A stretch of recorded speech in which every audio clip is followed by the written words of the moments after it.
Sampun. Buka buat dimanjakan langsung. Setengah 9. Nanti sampai jam berapa materinya? Nanti tanya jawab ada kan? 10. Terus tanya jawab. Tapi jika misalnya belum jam 10 dan cukup nggak apa-apa. Nanti tanya jawabnya agak panjang. Apa dulu jangan kita mau. Assalamualaikum warahmatullahi wabarakatuh.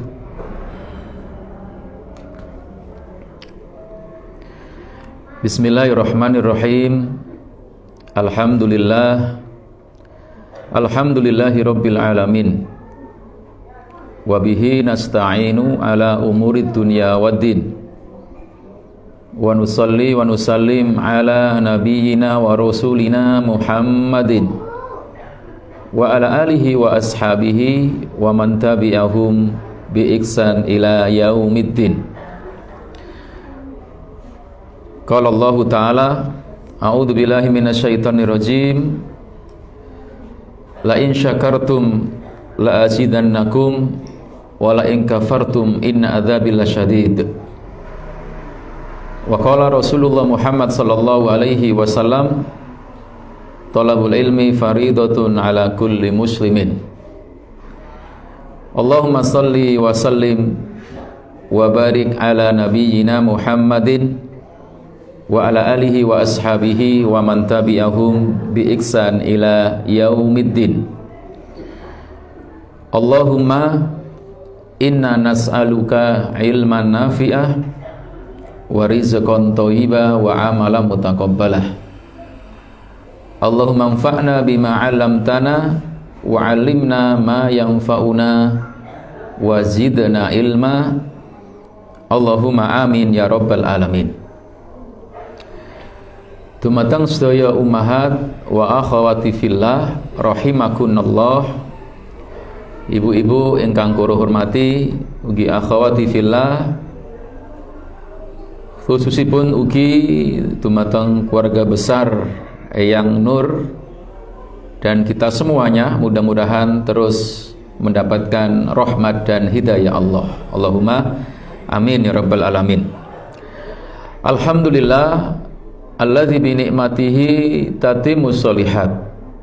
Monggo di kesempatan waktu duha ini, di majelis kita di kesempatan ini, kita awali dengan rasa syukur kita kehadiran Allah atas segala curahan nikmat, taufik dan maunanya, sehingga alhamdulillah di kesempatan waktu duha ini kita akan mengkaji dan mendalami tentang ahkamul janaiz.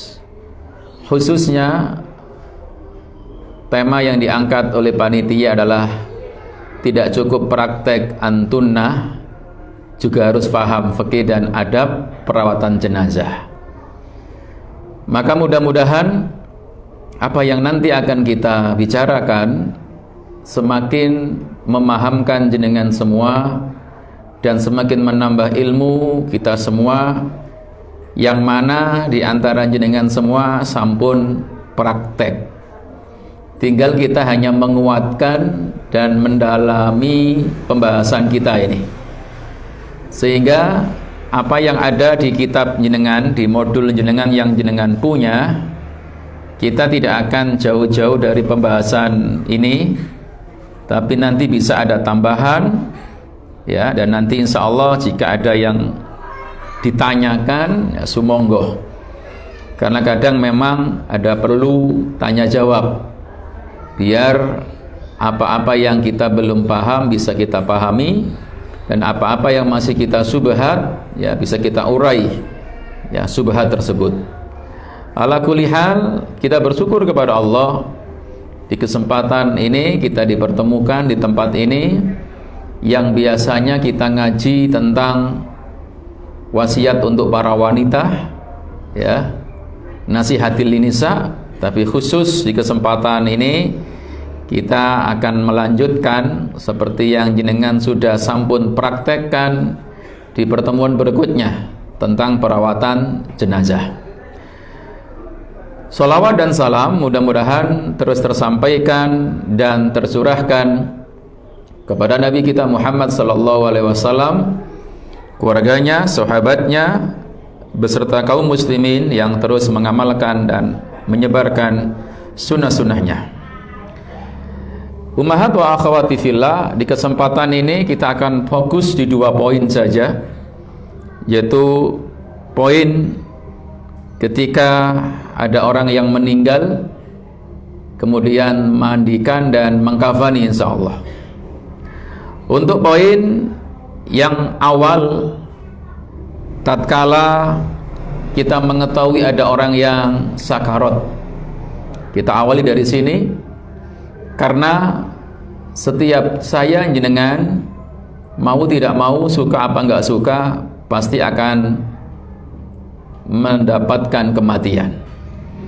Dan kadang kita juga menemukan dan menemui kejadian ada orang-orang yang di sekitar kita mau meninggal. Oleh karena itu, Islam memotivasi dan memerintah kita tatkala saya jenengan mengetahui ada saudara atau saudari kita yang menurut ilmu yang kita punya ini kayaknya orang, mohon maaf, sakarat, mau meninggal, maka yang perlu untuk kita lakukan berikut ini. Pertama adalah mentalkin. Dalam artian mentalkin itu adalah dengan sabda Nabi SAW, yang mana Nabi pernah mengatakan, hadis yang diriwayatkan oleh Imam Muslim dan yang lainnya, bahwasanya Nabi menyuruh kita umatnya tatkala ada orang yang mau meninggal untuk ditalkinkan. Kata Nabi, lakinu mautakum la ilaha illallah. Jadi talkinilah orang yang akan meninggal di antara kalian dengan kalimat la ilaha illallah. Jadi ini pesan Nabi, kalimat la ilaha illallah. Nabi tidak menyuruh hanya mengatakan Allah, Allah, Allah, tidak. Tapi kalimat tauhid, la ilaha illallah. Tidak ada sesembahan yang hak, yang berhak disembah kecuali hanya Allah. Kalaupun seandainya dia sebelum mengucapkan la ilaha illallah mungkin terus meninggal, maka Allah pasti tahu dengan niatan dia. Sehingga Nabi menyuruh la ilaha illallah, bukan hanya Allah, Allah, Allah, tapi kalimat tauhid yang ada nafyu dan isbat. Jadi ada menetapkan hanya Allah yang berhak disembah dan menolak kalau selain Allah nggak berhak disembah. Kenapa demikian? Karena Nabi melanjutkan, mangkana akhiru kalamihi la ilaha illallah indal mauti dakhalal jannah. Karena sinten mawon tiyang sing akhir ucapannya la ilaha illallah sebelum meninggal, maka dia akan masuk surga. Dia akan masuk surga. Makanya ketika orang mau meninggal ini, setan berusaha keras menggoda manusia tersebut. Dan kesempatan dia untuk menggoda biar apa? Tidak mengucapkan kalimat tauhid ketika akhir kehidupannya. Makanya saya jenengan harus juga sering berdoa dan meminta dengan ucapan ya Allah, jadikanlah kami orang-orang yang meninggal nanti dalam keadaan husnul khotimah dan bisa mengucapkan kalimat tauhid la ilaha illallah. Dan ini terkandung dengan kebiasaan ya, maka sering kita sampaikan beberapa kisah banyak terjadi. Orang biasanya ternyata main sekak, main catur, ditalkin kul la ilaha illallah, ucapkan la ilaha illallah, ternyata apa? Sekak, mati akhirnya. Ada orang ditalkin la ilaha illallah, bilangnya apa? Kul, ternyata apa bu? Senang nonton bola. Bahkan ada kasus, mohon maaf, kul, ucapkan la ilaha illallah, dia nyanyi bu. Masya Allah, ini yang kita takutkan.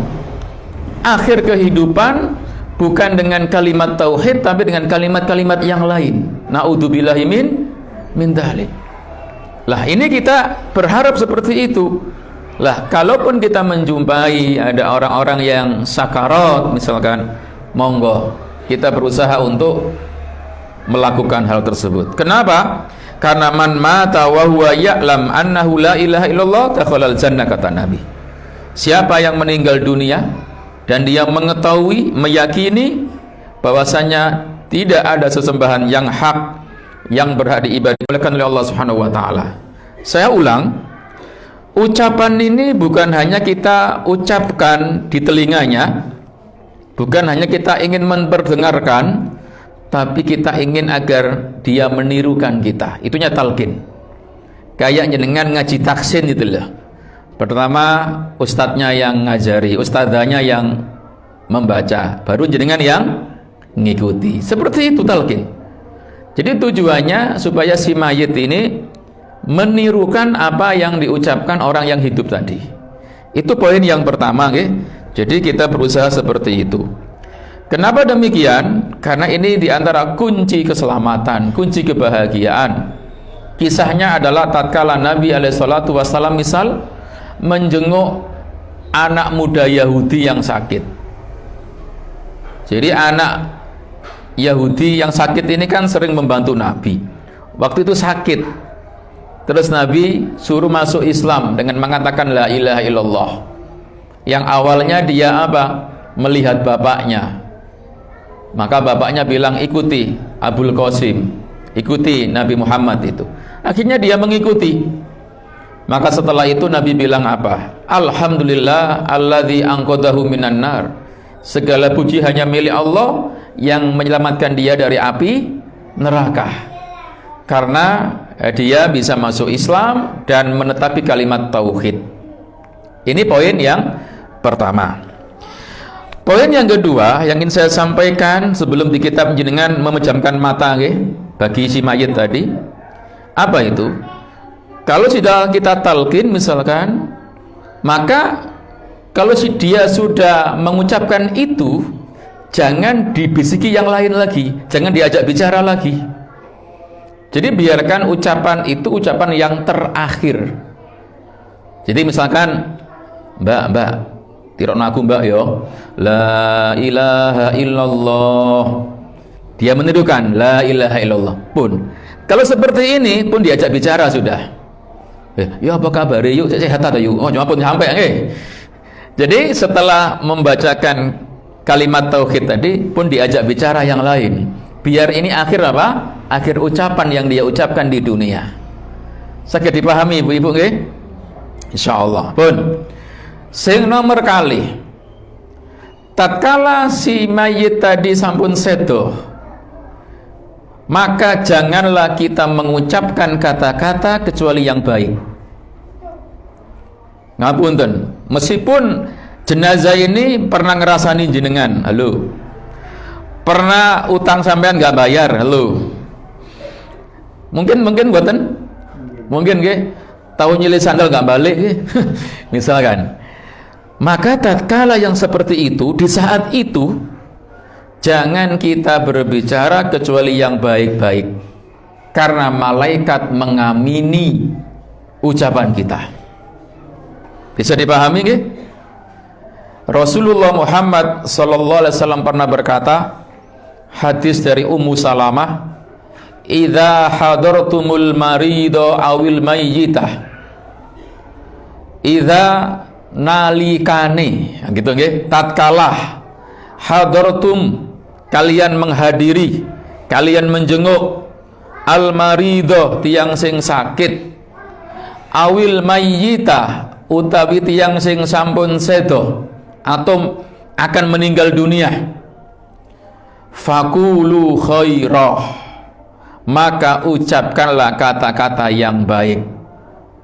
Jadi kalau di samping orang yang tadi, termasuk yang ketika sakarat wau nggih ngapunten, pun ngantos ucapan-ucapan jelek kita keluarkan. Kata Nabi, fakulu khairah, ucapkan kata-kata yang baik. Kenapa sebabnya? Fa innal malaikata yu'amminuna ala ma taqulun.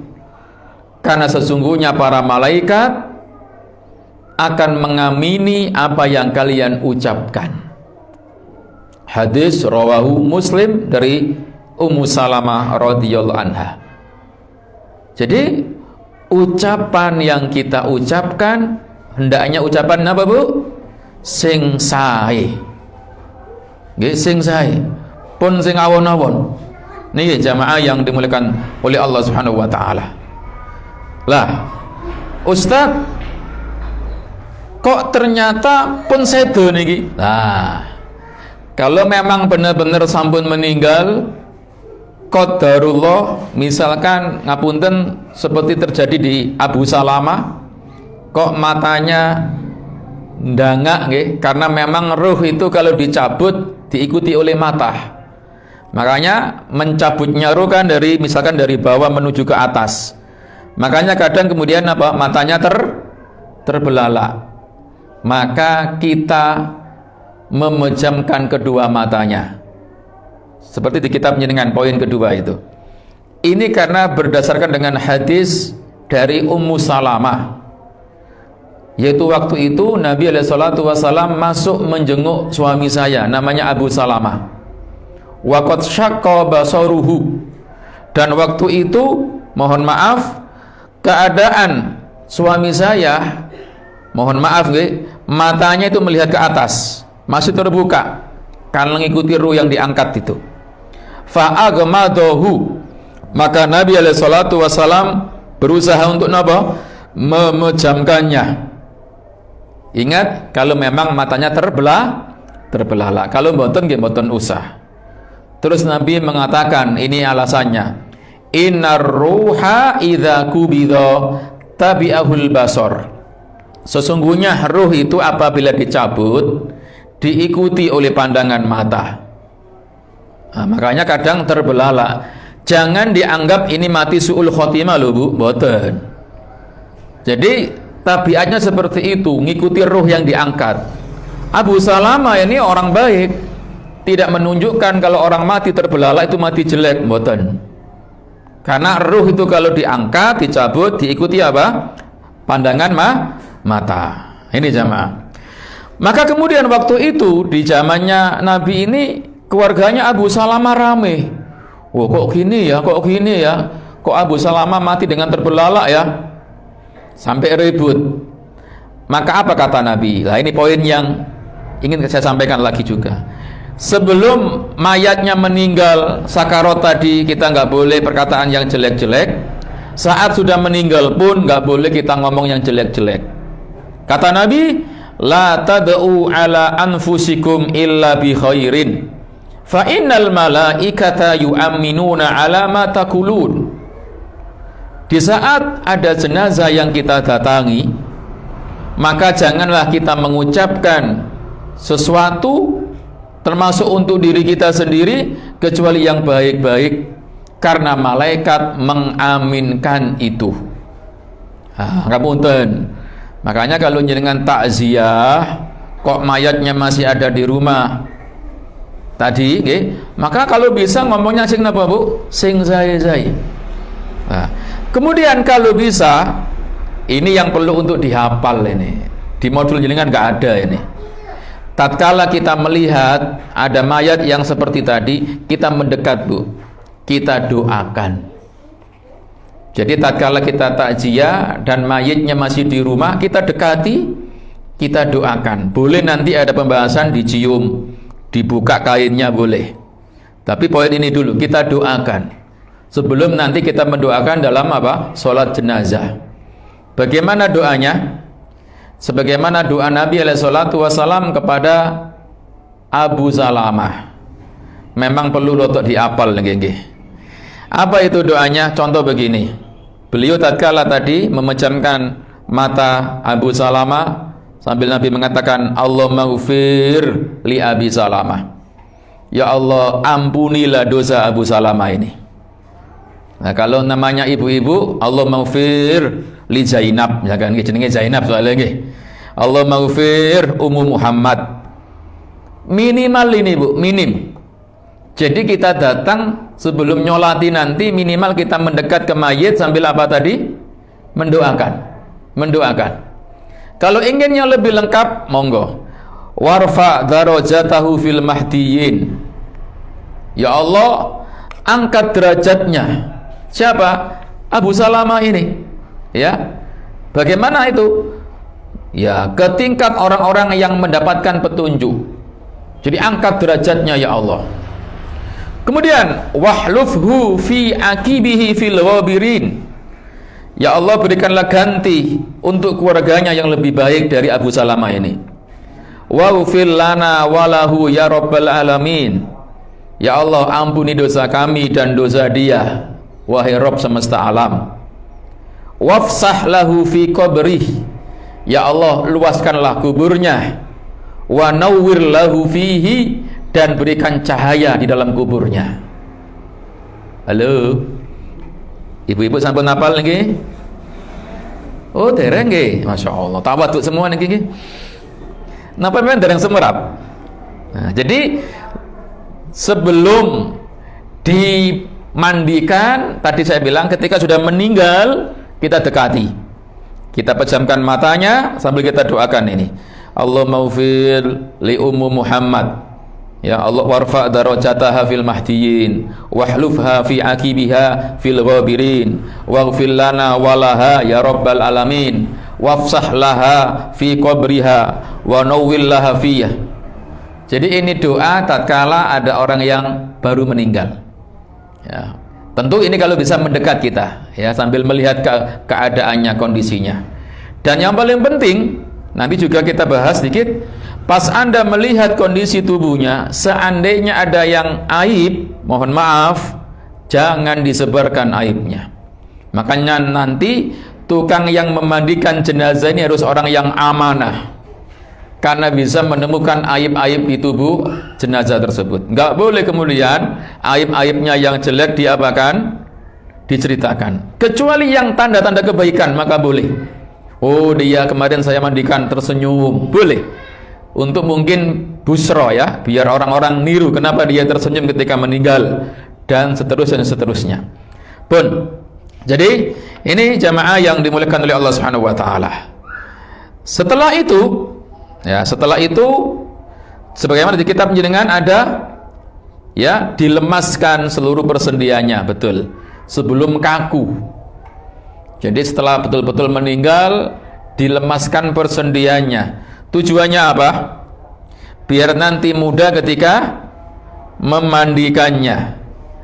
Karena ada kejadian banyak orang itu ketika meninggal nggak diketahui keluarga sampai kaku, Bu. Kalau sudah kaku nanti mandikannya gimana?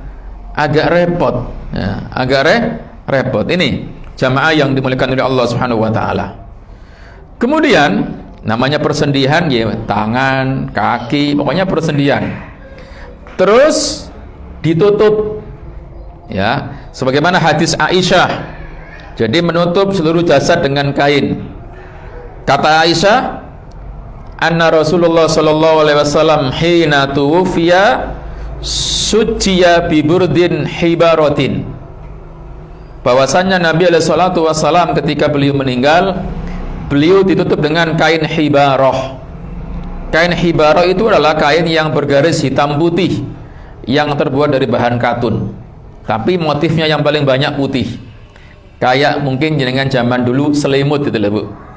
Nah, selimut yang seret-seret ada hitam dan putih, tapi yang dominan apa? Yang putih ya. Pun kemudian kecuali kata para ulama, kecuali siapa? Yang kita nggak menutup kepalanya, yaitu orang yang meninggal ketika ihram. Jadi kalau sudah mayat meninggal ditutup semuanya kalau bisa, kecuali orang yang meninggal ketika ihram, maka nggak perlu ditutup. Ya tentu ini meninggalnya di mana? Di Mekah Madinah, okay? Ya, maka ini jarang kalau di sekitar kita. Ya. Setelah itu, setelah ditutup, misalkan di kitab yang disebutkan apa? Menyegerakan pengurusan jenazah. Iya, ketika memang sudah jelas kematiannya. Makanya ketika untuk memastikan kematian itu harus orang yang ahli. Jangan pakai dzon, pakai prasangka. Nah, gitu kan. Harus yakin betul-betul ini mati memang. Makanya kadang butuh bidan atau mungkin bu dokter atau mungkin yang pengalaman. Nanti dikirain bukan mati terus dianggap apa? Mati. Wah, bahaya ini. Ya. Jadi kalau memang sudah jelas-jelas meninggal, ya, maka segera diurus prosesnya. Ini berdasarkan dengan hadis Nabi sallallahu alaihi wasallam. Kata Nabi, asri'u bil janazati. Bersegeralah kalian dalam mengurus jenazah. Fa in taku solihatan, kalau si mayitnya ini orang yang solih, fa khairun tuqaddimunaha ilaihi, maka hal itu kebaikan yang kalian segerakan untuknya. Wa intaku siwa dzalik, tapi kalau jenazahnya selain itu, selain orang yang soleh, fasarun tadaunahu an riqabikum, maka keburukan yang kalian tinggalkan dari pundak-pundak kalian. Kenapa jamaah? Karena orang yang baik itu kalau mati, dia kalau bisa kita dengar apa ucapannya? Cepatkan saya, cepatkan saya. Qaddimuni, qaddimuni, cepat-cepat. Karena dia merasakan apa? Ada nikmat yang lebih besar ketika di alam barzah. Tapi kalau orang yang jelek gimana? Mau dibawa kemana saya ini? Jadi takut untuk dibawa ke liang lahat. Nah, makanya kita disuruh untuk mempersegerakan ngurusi ini. Baik itu memandikan, mengkafani dan mensolatinya nanti. Jamaah yang dimuliakan oleh Allah Subhanahu wa taala. Kemudian pada kajian fikih sebenarnya ada pembahasan apa itu? Jenazah itu dikubur pada dasarnya yang baik di daerah dia meninggal.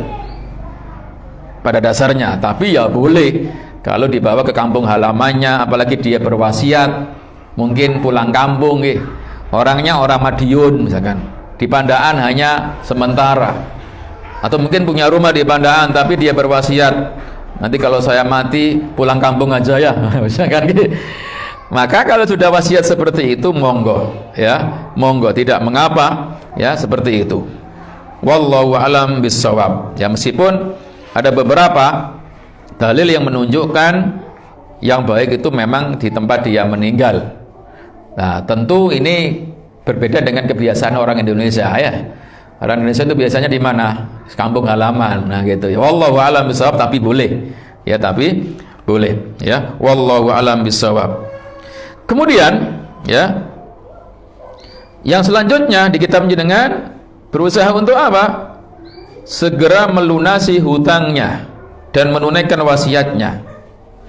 Tentu di sini yang kita harus pahami, hutang ini sangat penting untuk ditunaikan, karena dia akan bisa mendapatkan nikmat kubur dan kesenangan di alam barzah tergantung dengan apa?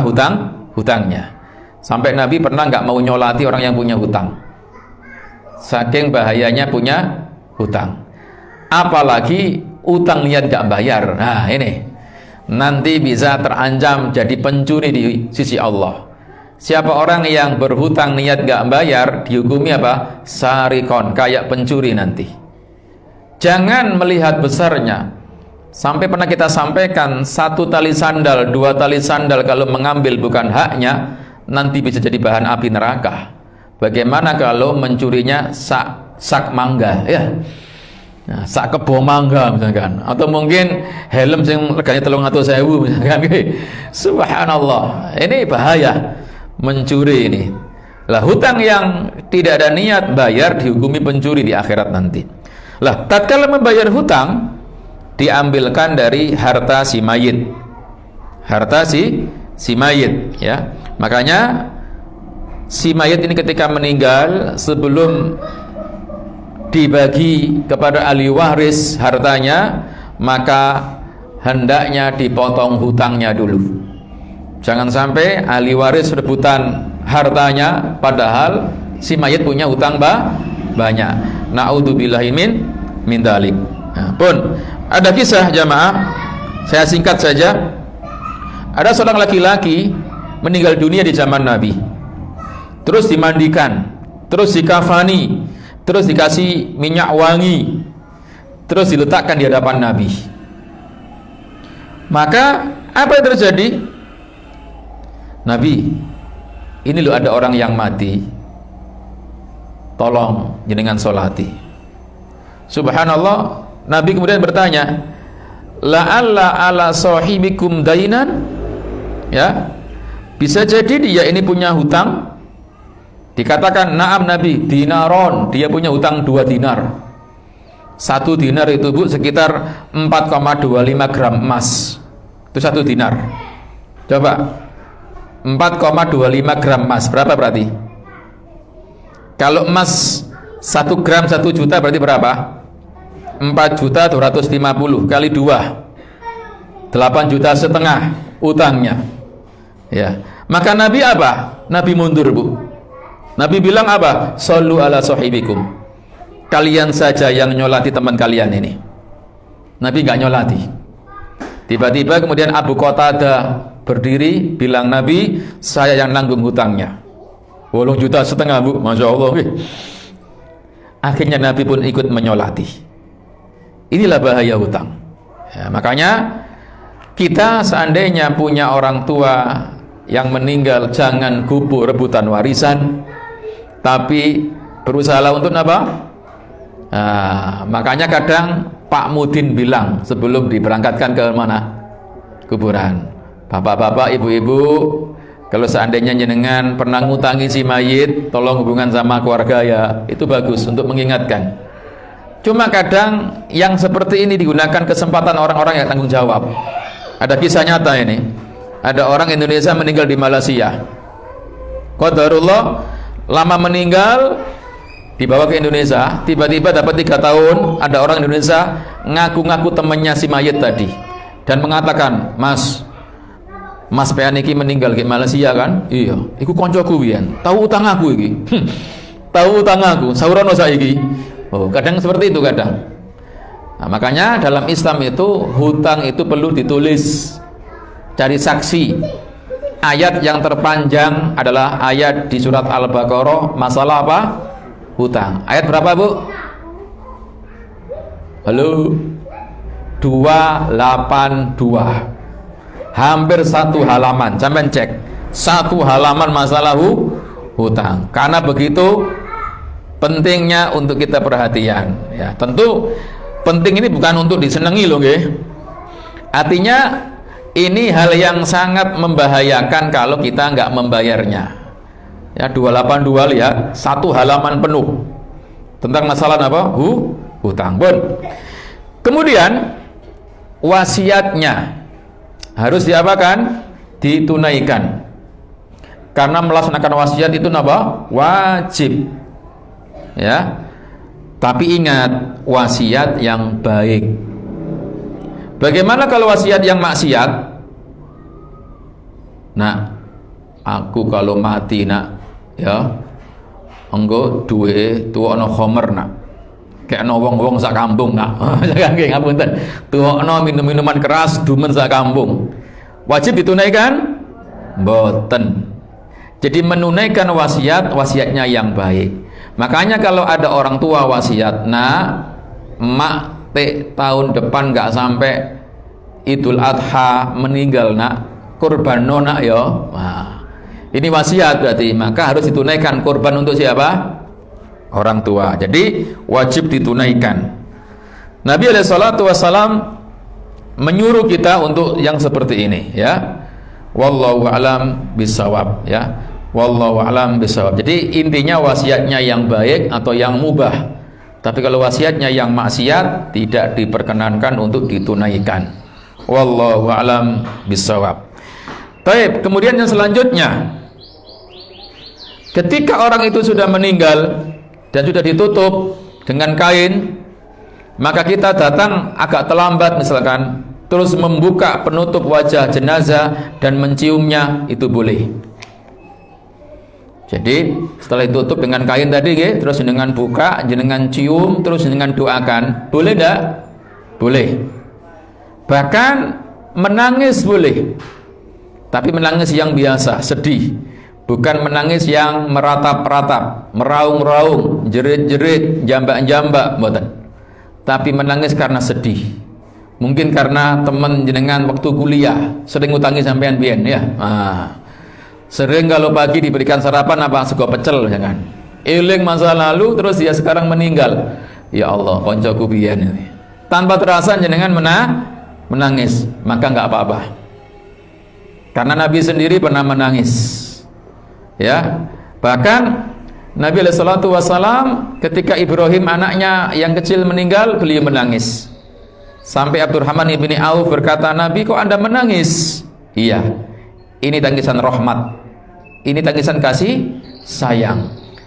Hati boleh bersedih, mata bisa keluar air mata, tapi kita enggak mengatakan kecuali apa yang Allah ridhoi. Makanya ini penting tatkala datang seperti ini. Yang biasanya main perasaan adalah para ibu-ibu. Kadang ilmunya kalah dengan apa? Perasaannya, enggak terkontrol akhirnya. Jerit-jerit, jambak-jambak, bahkan kadang ngerobek kertas, ya. Mungkin khawatir sing dirobek duwe, naudzubillah min dzalik, nggih. Jadi boleh Anda cium, mohon maaf kalau memang sesama jenis lho, nggih ngapunten, ya. Kemudian boleh kita menangis, ya. Subhanallah, jamaah. Apa hadisnya? Waktu itu ada sahabat namanya Utsman ibni Maz'un. Utsman ibni Maz'un, tatkala beliau meninggal, qabbala Rasulullah sallallahu alaihi wasallam Utsman ibni Maz'unin wa huwa mayyitun.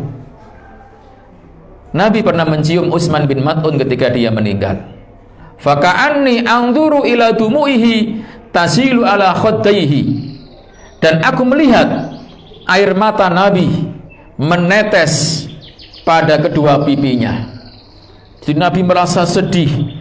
Kenapa? Karena Utsman ibni Maz'un meninggal.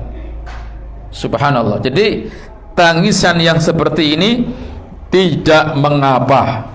Dan hadis-hadis yang menunjukkan banyak. Ya, bagaimana Nabi pernah menangis ketika ada yang meninggal. Termasuk tadi saya bilang siapa? Ibrahim, anaknya Nabi SAW yang masih kecil meninggal. Maka beliau menangis, maka nggak apa-apa. Tapi saya nasihatkan untuk ibu-ibu, mohon maaf, tangisannya jangan sampai jerit-jerit, jangan sampai kemudian di luar kontrol. Maka ini bisa termasuk yang terlarang, yaitu niyahah. Karena ada hal-hal yang terlarang sebenarnya untuk para wanita. Singkat saja, apa itu? Tadi, tangisan-tangisan yang di luar kontrol, sampai jerit-jerit, berteriak-teriak, nampar-nampar pipi, ngerobek-robek baju, jambak-jambak rambut. Ini semua ada hadisnya.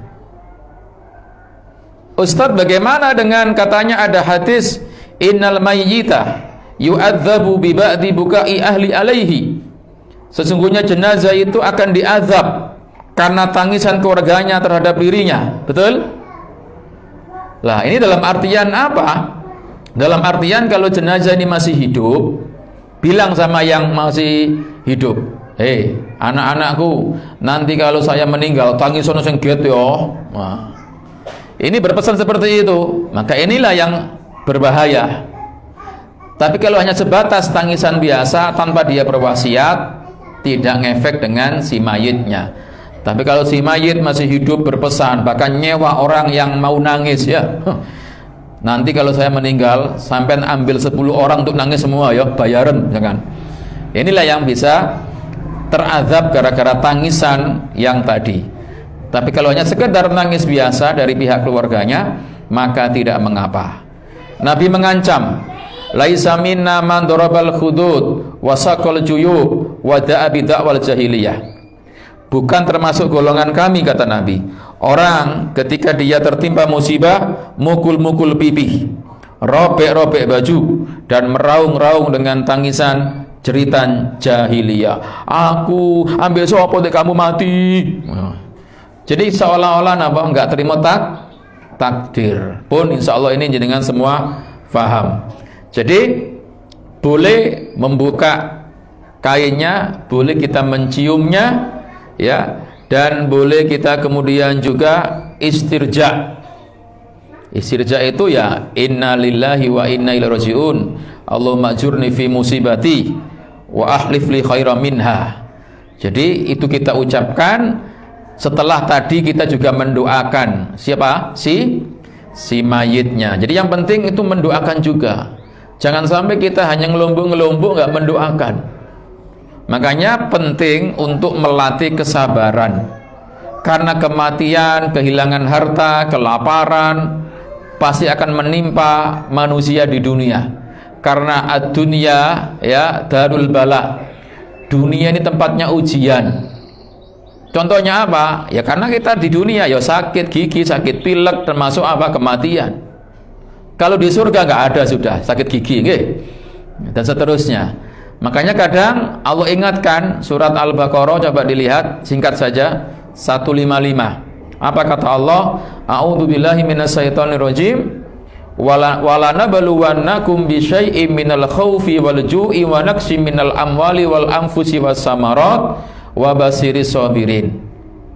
Alladzina idza asabathum musibah qalu inna lillahi wa inna ilaihi raji'un. Ulaika alaihim salawatu mir rabbihim wa ulaika humul muhtadun. Monggo diartikan yang megang mic.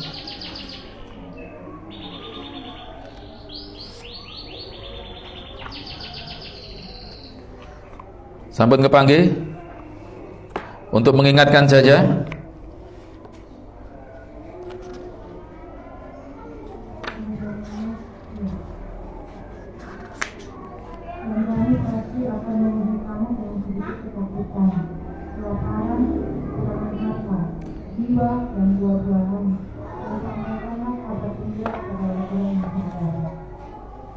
Yaitu orang-orang yang apabila ditimpa musibah mereka berkata, Inna lillahi wa inna ilaihi raji'un. Sesungguhnya kami milik Allah dan kepadanya yang kami kembali. Mereka itulah yang membawa ampunan dan rahmat dari Tuhannya, dan mereka itulah orang-orang yang mendapatkan. Masya Allah. Inilah apa yang Allah terangkan. Maka kita akan mengalami kejadian ini dan kejadian di sekitar kita. Akan Allah berikan ujian dengan apa? Ketakutan, kelaparan, kekurangan harta, jiwa yang meninggal dan seterusnya. Maka perlu untuk apa? Sabar. Pun jamaah yang dimuliakan oleh Allah Subhanahu wa taala, kita lanjutkan tentang proses memandikan jenazah. Sebelumnya para ulama menjelaskan ada di antara tanda-tanda orang itu yang keluar ruhnya, artinya sudah meninggal dunia. Apa contohnya tadi? Orang kalau meninggal itu biasanya diikuti dengan apa? Matanya terbelalak. Itu di antara tanda dalam hadis yang sangat jelas. Kemudian ada yang mengatakan, kata para ulama juga apa? Kedua pelipisnya cekung karena melemasnya rahang bawah dan anggota badan pada umumnya. Ada juga kedua kakinya lunglai, lemes, ya, karena setelah ruh terangkat ke atas, yang sebelumnya keras tapi jadi lemes. Yang paling kuat sering kita saksikan bagaimana seperti Pak dokter memeriksa, jantungnya diam, denyutnya benar-benar berhenti. Dan ada ciri-ciri yang lain yang tentu para medis yang lebih mengetahui. Taib. Kemudian boleh ketika sudah meninggal, seandainya mulutnya agak terbuka, boleh untuk kita ikat tulang dagunya supaya tidak terbuka. Jadi kalau tadi kan matanya ditutup, sekarang kalau seandainya mulutnya ngowos, halo, paham ngowos Bu? Nah, maka diikat dengan kain ke arah atas, boleh itu. Khawatir nanti kalau ngowos terus bahaya, ya. Ya, Imam Ibnu Qudamah menyebutkan mengikat tulang dagunya dengan perban lebar, apa mungkin dengan sapu tangan, diikat di atas kepalanya, monggo. Kalau memang mulutnya terbuka, termasuk tadi, kalau memang matanya terbelalak, dipejamkan, biar napa tidak dalam keadaan jelek. Mohon maaf, kalau orang meninggal matanya terbuka, mulutnya terbuka, kelihatan apa?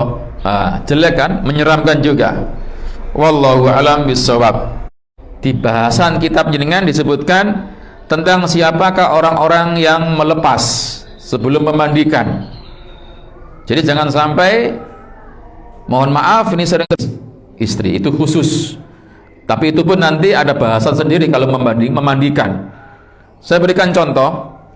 Di kitab jenengan disebutkan kalau yang meninggal itu seorang wanita, yang boleh mandikan siapa? Kan suaminya. Nggih Bu? Pertanyaan saya, apakah mungkin suami bisa mandikan sendiri? Tidak. Pertanyaan saya, sekarang suami ditemani siapa?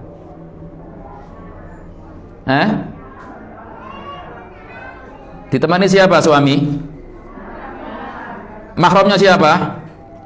Mahramnya istri apa mahramnya suami? Loh, kok mahramnya istri? Mahramnya suami.